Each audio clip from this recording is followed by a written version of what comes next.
together one of those puzzles. I'm not talking about the 5-piece picture Barney you put together back in kindergarten. You know what I'm talking about. The mother of all puzzles.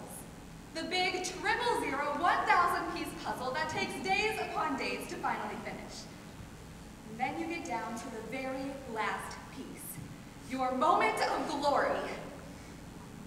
Only to find that it's not there. In the words of Ralphie from the classic movie A Christmas Story, oh, fudge. Now, whether this has ever happened to you or not, I'm sure you can empathize with that feeling of complete outrage that you've just spent 50+ hours putting together a 999-piece puzzle. Try to picture that puzzle now. What do you see? Chances are you're not focusing on whatever the big picture is. If you're like most people, all you notice is that one missing piece in the middle of the puzzle. This is what I'm here to talk about. The missing piece syndrome. Life, like that puzzle, will never be perfect. There will always be that one missing piece. Unfortunately, many of us don't focus on what we do have in our lives. Rather, our perspective in life seems centered around what we don't have, that missing piece, whatever it may be. Remember when you were a child and there was always that one thing you wanted? The conversation probably went a little something like this. But Mom, everybody else has one. Everyone. Okay, maybe not everyone. It's never fun to feel like you're missing out on something big in life.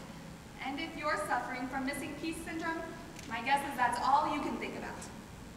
Even the smallest of missing pieces can cause us to lose sight of the big picture. For example, my friend is a smart, nice, funny, beautiful, amazing girl, but she just can't seem to find a boyfriend. And do you know what my friend sees everywhere she goes? Couples, holding hands, smiling, laughing, living the life, while I'm stuck at home watching The Notebook eating double chocolate fudge brownie ice cream alone. My friend. I don't know about you, but that doesn't sound like my ideal Saturday night. But it doesn't have to be that way. It's all in the frame of mind. Best said in the words of Charlie Brown, when you're depressed, it makes a lot of difference how you stand. The worst thing you can do is straighten up and hold your head high, because then you'll start to feel better. Now, I'm not saying you should necessarily take Charlie Brown's advice, but he does raise a good point. We decide how we feel. And when we do so, that determines our attitude, our outlook on life, and our level of persistence in finding that missing piece. Let's be honest, being a teenager is tough, but with riding the emotional roller coaster of friendships, keeping grades up, and getting along with siblings, not to mention parents. High school can seem to last much longer than 4 years. At least, Liz Murray must have thought so. After years of neglect, Liz chose to live on the streets alone, rather than with either of her drug-addicted parents. And shortly after, at the age of 15, her mother died of AIDS. Liz was used to not having a home, but as she described it, I'd never experienced being so unattached to anything before. So, Liz began to steal self-help books in search of the mentor she never had. The death of her mother sparked a new motivation in Liz. She finished high school in 2 years, missing many of the pieces we take for granted every day. A home, a family, or even a place to study. And in the end, she earned a scholarship to Harvard, graduating in 2009. Liz comments, "So I look back and forgive myself for stealing the books. I didn't realize how it would fit into the bigger picture at the time." There's an underlying fear in all of us that if we don't find that missing piece, we're missing a part of who we are. But Liz has shown us that sometimes the missing piece is within you the whole time. Now, the point is that you don't have to find the missing piece to be happy or successful in life. Because chances are, the piece you're looking for isn't the one you need. Many tales of overcoming adversity are living proof of this. As Dear Abby wrote in her advice column, genius can spring from adversity. Blind man, with musical talent, then you have Ray Charles. Label a child as too stupid to learn.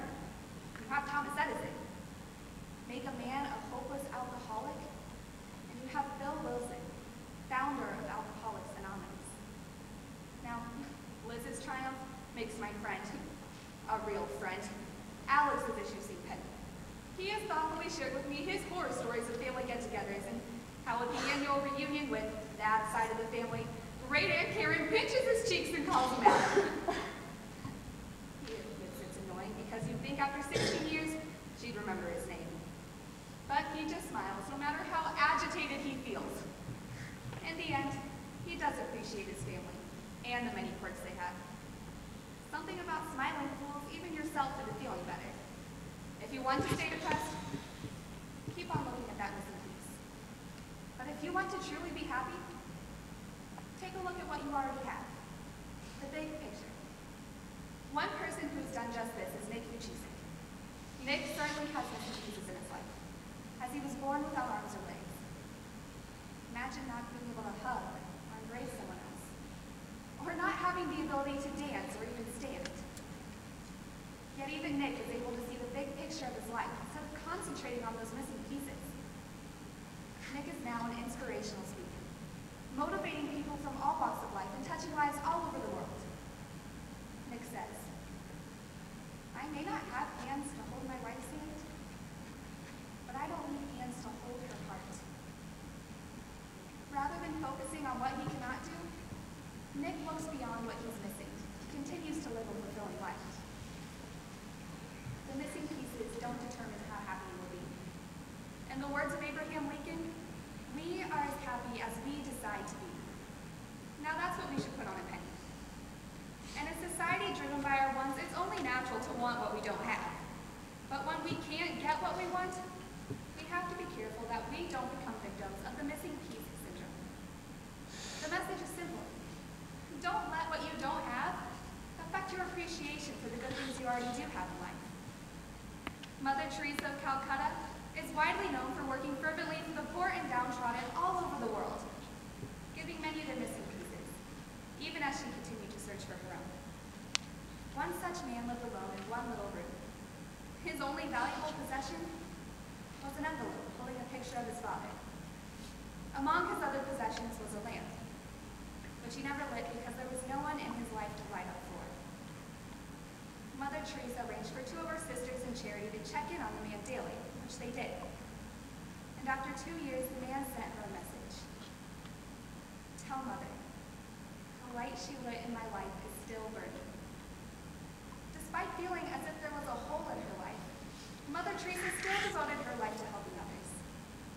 Moving your focus away from that missing piece will not only benefit you in your life, but give you that chance to make a difference in the lives of others as well. Let's take a look at that puzzle again, with the missing piece right in the very center. But this time, take a look at all the other pieces of the puzzle. Your family, friends, accomplishments, and so on. You don't have to finish the puzzle to enjoy the beauty of the big picture. And who knows, maybe you had the missing piece all along.